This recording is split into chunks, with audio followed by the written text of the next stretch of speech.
কিছুক্ষণ পর মোহনার জ্ঞান ফিরে আসে। এ কি, আমি কোথায়? আর আর আপনি কে?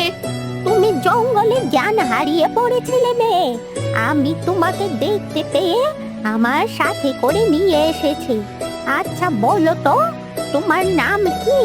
তুমি কোথায় থাকো? তোমার বাবা মা কে? আমার যে কিছুই মনে পড়ছে না, শুধু এটা মনে আছে যে আমার নাম মোহনা। ঠিক আছে, যেহেতু তোমার কিছু মনে পড়ছে না, তাহলে আজ থেকে তুমি আমার নাতনি। এরপর থেকে মোহনা বৃদ্ধ মহিলাটির নাতনি হয়ে তার সাথে থাকতে শুরু করে।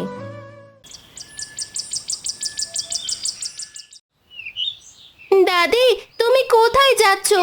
আমি ফল পাড়ার জন্য জঙ্গলে যাচ্ছি। আমিও তোমার সাথে যাব। ঠিক আছে, চল। এরপর বৃদ্ধ মহিলা মোহনাকে নিয়ে জঙ্গলে ফল পাড়তে চলে যায়। ওইদিকে মেয়েকে হারিয়ে জুলাইখা খাওয়া দাওয়া সব বন্ধ করে দিয়েছে। জুলাইখা, তুমি এভাবে খাওয়া দাওয়া বন্ধ করে দিলে তো তুমি অসুস্থ হয়ে পড়বে। না গো, আমার গলা দিয়ে কিচ্ছুই নামবে না। তুমি আমার মেয়েটাকে আমার কোলে ফিরিয়ে দাও। ওকে ছাড়া যে আমি বাঁচবো না। শান্ত হও জুলাইখা, তুমি যদি এখন এমন করো তাহলে আমি যে আর নিজেকে ঠিক রাখতে পারবো না। দেখবে আল্লাহ আমাদের মেয়েকে ঠিক একদিন আমাদের কোলে ফিরিয়ে দেবে।